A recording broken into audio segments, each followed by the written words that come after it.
Ayan, so magandang araw po sa inyo lahat muli mga boss, mga madam, mga sir, mga lods, mga lodi. So may papakita po yung property ulit po dito sa bahayan po ng Mungkada. So dito po yung barangay road. Ayan, ito po yung barangay road. Ito po yung way na papunta po sa town proper. Siguro nasa mga 3 to 5 kilometers po siguro. And then ito po yung kanyang right of way. Ito po ay sakop pa rin po na yung may-ari po doon sa binibenta na 1.8 hectares, sila rin po may-ari po nito itong right of way na binigay po nila para kalsada po o daan ng makakabili po sa property po na binibenta po doon. So 1.8 hectare po yung binibenta po nila na rice land po. Sayang nga lang po ay hindi po kasali itong manggahan po niya. Iniiwan daw po nila itong manggahan, so hindi daw po kasama yan. So ang mangyayari po dito ay magkakaroon po ng subdivision, relocation sa subdivision po. Ayan, 1.8 hectare lang po yung ibibenta po nilang area. Ayan, so tignan po natin. Ayan, so yan na po yung property na binibenta. Ayan, sa mga yung may mga kasama ko po. At yung source po namin, si kuya, yung naka-red po na damit, siya po yung naglapit po sa amin sa property na ito. So siya source po namin dito. Ayan, so ito na yung 1.8 hectare. Dalawang banos. Ayan. So 1.8 hectare po ito na farm lot, na bukid po siya.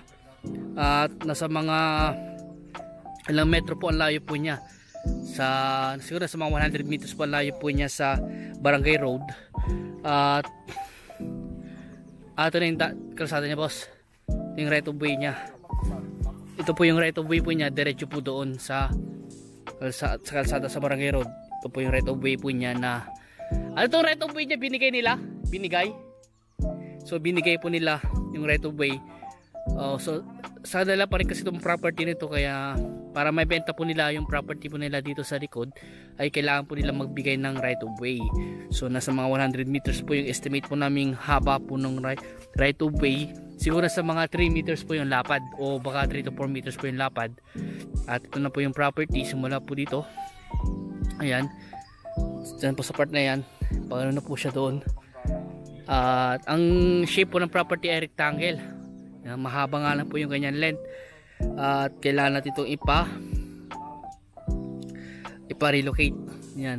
Tapos ang presyo po ng property nito ay 170 po per square meter. Sagot daw po ni seller yung capital gain tax, commission po ng ahente. At ang source of water po nito, deep well. Meron din po ito nawasa doon sa barangay road. Nasa ngasungan na sa mga 100 meters yung ilalagay nating tubo o PVC pipe kung sakasakaling magpapanawasa.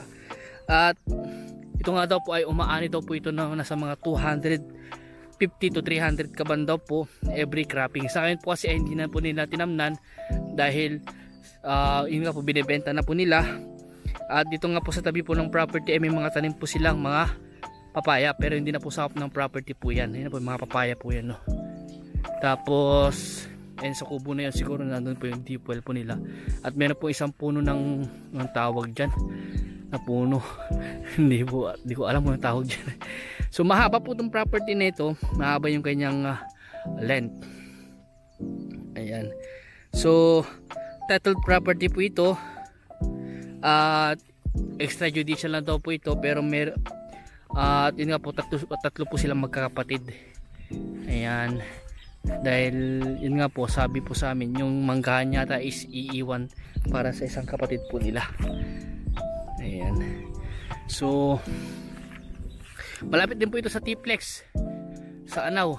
Kasi ang Anao T-Plex po, kasi ang Anao Tarlac, sunod po doon ay Mungkada Tarlac, susunod po dito doon ay Anao Tarlac na po.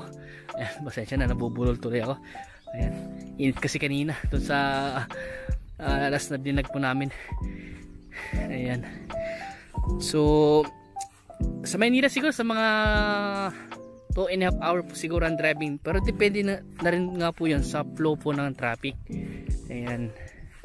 At tingnan nyo naman po, flat terrain po itong property na ito.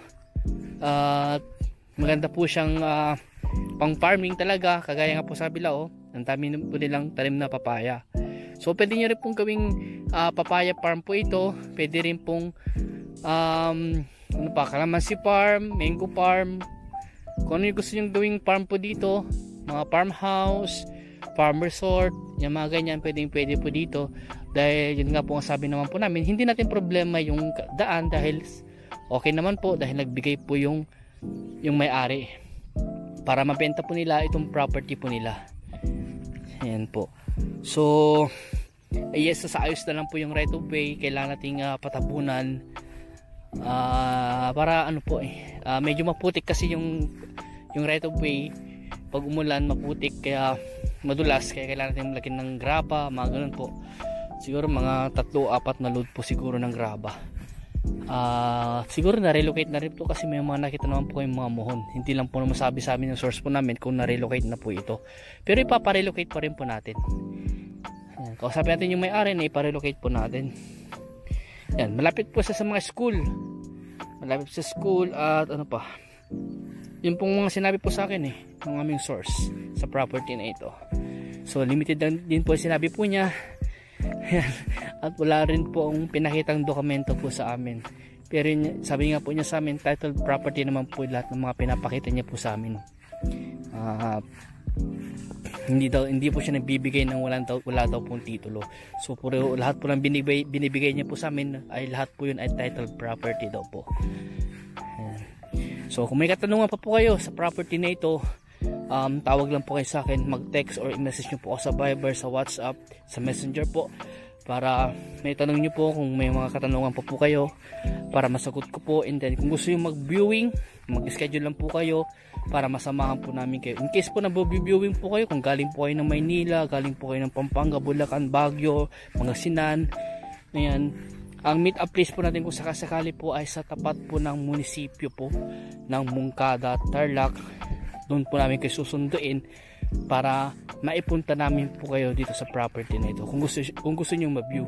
In case na po na mag-viewing kayo, may mga ibang property pa po kaming ipapakita sa inyo kung sakasakali, para may option po kayo.